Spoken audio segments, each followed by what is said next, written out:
ഈശോ മിശിഹായ്ക്ക് സ്തുതിയായിരിക്കട്ടെ. രക്തസാക്ഷികളുടെ ചുടുനിണം വീണ മണ്ണിൽ സഭ ശക്തി പ്രാപിക്കും എന്നത് സംശയമില്ലാത്ത കാര്യമാണല്ലോ. എവിടെയൊക്കെ ക്രിസ്തുവിന് വേണ്ടി, വിശ്വാസത്തിന് വേണ്ടി ജീവത്യാഗങ്ങൾ നടന്നിട്ടുണ്ടോ അവിടെയെല്ലാം ക്രിസ്തുവിൻ്റെ സാക്ഷികളുടെ എണ്ണം അനുദിനം വർദ്ധിക്കുന്നത് വലിയ അതിശയമുള്ള കാര്യവുമല്ല. അമേരിക്കയിൽ വലിയ ഒരു ഉണർവിൻ്റെ കാലഘട്ടമാണിപ്പോൾ. യുവചിന്തകനായിരുന്ന ചാർലി കിർക്കിൻ്റെ മരണം ശരിക്കും ക്രിസ്തു വിശ്വാസത്തിലേക്ക് അനേകരെ അടുപ്പിച്ചിരിക്കുകയാണ്. കഴിഞ്ഞ ദിവസം CBN ന്യൂസ് പുറത്തുവിട്ട ഒരു വാർത്തയാണ് ഇന്നത്തെ നമ്മുടെ സോഷ്യൽ പൾസ് പ്രേക്ഷകർക്കായി പങ്കുവയ്ക്കുന്നത്.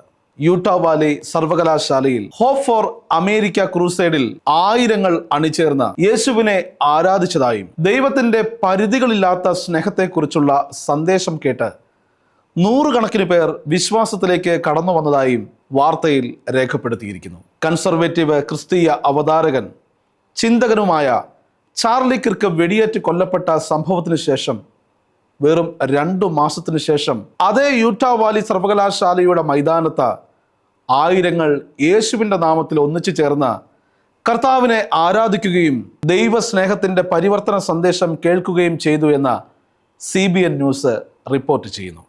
യൂട്ടാ വാലി യൂണിവേഴ്സിറ്റി ക്യാമ്പസിൽ സംഘടിപ്പിച്ച ഹോപ്പ് ഫോർ അമേരിക്ക സുവിശേഷ സമ്മേളനത്തിൽ ദക്ഷിണ കാലിഫോർണിയയിലെ ഹാർവെസ്റ്റ് ചർച്ച് സീനിയർ സുവിശേഷകനും ഹാർവെസ്റ്റ് ക്രൂസൈഡുകളുടെ സ്ഥാപകനുമായ ഗ്രെഗ് ലോറി, ഓറം എന്നിവരാണ് നേതൃത്വം നൽകിയത്.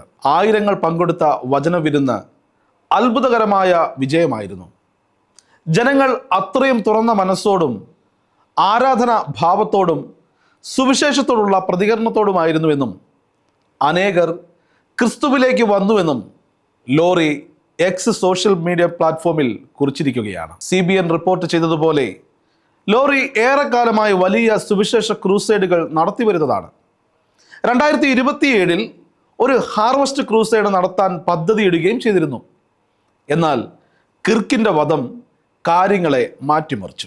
അമേരിക്കയിലെ ക്രൈസ്തവർ സുവിശേഷ സന്ദേശത്തിനുള്ള അടിയന്തരതയെക്കുറിച്ച് നേരിട്ട് പറഞ്ഞതിനെ തുടർന്ന് ലോറിയും സംഘവും പരിപാടി പദ്ധതിയിട്ടതിലും നേരത്തെ തന്നെ നടപ്പിലാക്കുകയായിരുന്നു.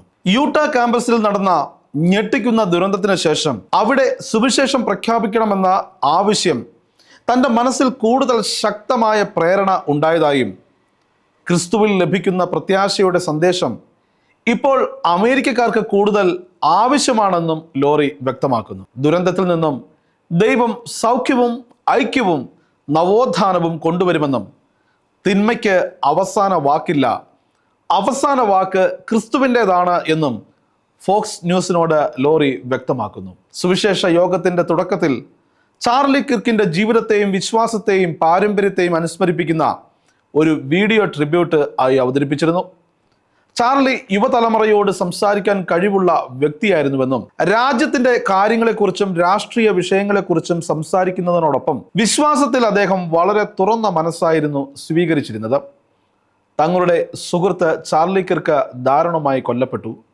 പക്ഷേ ഭൂമിയിലെ അവസാന ശ്വാസം എടുത്തപ്പോൾ സ്വർഗത്തിലെ ആദ്യ ശ്വാസം അദ്ദേഹം എടുത്തുവെന്നും അവർ അനുസ്മരിക്കുന്നു. പ്രശസ്ത ക്രിസ്തീയ ഗായകരായ ക്രിസ് ടോംലിൻ, ഫിൽ വിഖം എന്നിവർ സംഗീത ശുശ്രൂഷ നടത്തി.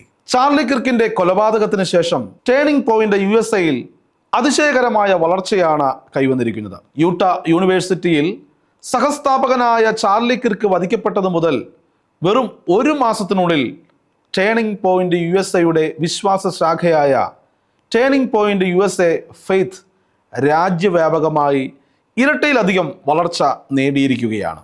ഫോക്സ് ന്യൂസിനോട് ടേണിംഗ് പോയിന്റ് USA വക്താവായ ആൻഡ്രൂ കോൾവെറ്റ് പറഞ്ഞത് പ്രകാരം ടേണിംഗ് പോയിന്റ് USA ഫെയ്ത്തിന്റെ ചർച്ച് നെറ്റ്വർക്ക് ഇപ്പോൾ 8000-ആയി വർദ്ധിച്ചിരിക്കുകയാണ്.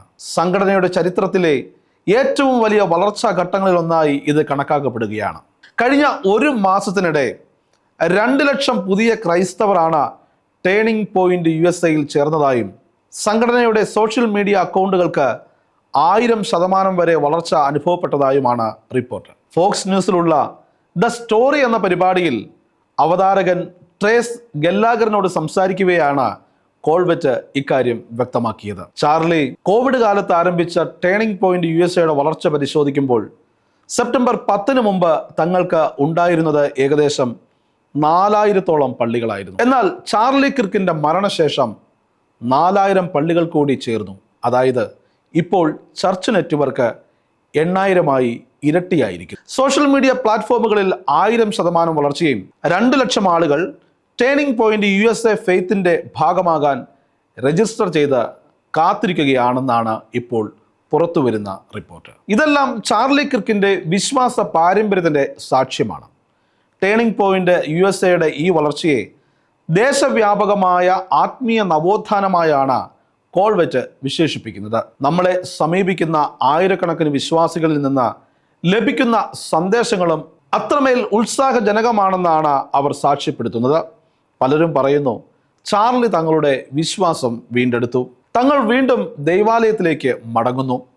ഇതെല്ലാം ചാർലിയുടെ ജീവിതം കൊണ്ടാണ് സംഭവിച്ചതെന്നും വിശ്വാസികൾ സാക്ഷ്യപ്പെടുത്തുന്നു. ടേണിംഗ് പോയിന്റ് USA ഫെയ്ത്ത് പ്രാർത്ഥനാ ഗ്രൂപ്പുകൾ, വിശ്വാസ പഠന കോഴ്സുകൾ, മാനസാന്തര ധ്യാന ഗ്രന്ഥങ്ങൾ എന്നിവ പോലുള്ള ആത്മീയ വിഭവങ്ങളാണ് അതിൻ്റെ ദൗത്യ പ്രഖ്യാപന പ്രകാരം വിശ്വാസികൾക്ക് നൽകിക്കൊണ്ടിരിക്കുന്നത്. ടേണിംഗ് പോയിന്റ് USA ഫെയ്ത്ത് ക്രിസ്ത്യാനികളെ അവരുടെ വിശ്വാസത്തിൽ ആഴപ്പെടുത്തുകയും ക്രൈസ്തവ മൂല്യങ്ങൾ ജീവിതത്തിൽ പ്രാവർത്തികമാക്കാൻ പ്രചോദിപ്പിക്കുന്നതിനുമാണ് ഊന്നൽ നൽകുന്നത്. വിശ്വാസവും സ്വാതന്ത്ര്യവും തമ്മിലുള്ള ബന്ധം ബോധ്യപ്പെടുത്തി ദൈവം നൽകിയ അവകാശങ്ങൾ സംരക്ഷിക്കാൻ സജ്ജരായ ഗ്രേറ്റ്ഫുൾ അമേരിക്കക്കാരെ നിർമ്മിക്കുകയാണ് ടേണിംഗ് പോയിന്റ് USA ലക്ഷ്യം. ചാർലി എല്ലായിടത്തും തൻ്റെ വിശ്വാസം ചേർത്ത് പിടിച്ചിരുന്നു. അദ്ദേഹത്തിൻ്റെ വധത്തിന് ശേഷം ആളുകൾ ആ പഴയ ക്ലിപ്പുകൾ വീണ്ടും വീണ്ടും കണ്ടുകൊണ്ട് അതിലെ ജ്ഞാനം, ആത്മവിശ്വാസം, പ്രചോദനം എന്നിവ സ്വീകരിക്കുകയാണ്. ചാർലി കിർക്ക് തൻ്റെ ഭാര്യ എറിക്കയോടും കുടുംബത്തോടും കാണിച്ച സ്നേഹവും ജീവിത രീതിയും കണ്ടപ്പോൾ ആളുകൾ അവരെ തിരിച്ചറിഞ്ഞിരിക്കുകയാണ്. ആളുകൾ സ്വയം തിരിച്ചറിയാൻ, സ്വന്തം കുടുംബങ്ങളെ തിരിച്ചറിയാൻ ആ ജീവിതം പ്രേരകമായിരിക്കുകയാണ്. ഇവിടെ യഥാർത്ഥ ജ്ഞാനവും പ്രത്യാശയുമുണ്ട്. ടേണിംഗ് പോയിന്റ് USA അതിവേഗ വളർച്ച, ചാർലി കിർക്കിൻ്റെ ആത്മീയ പാരമ്പര്യം അമേരിക്കയിൽ ഉടനീളം ഇപ്പോഴും ജീവനോടെയുണ്ടെന്ന് തെളിയിക്കുന്നു. സോഷ്യൽ പൾസ് സമാപിക്കുന്നു. ദൈവം എല്ലാവരെയും സമൃദ്ധമായി അനുഗ്രഹിക്കട്ടെ.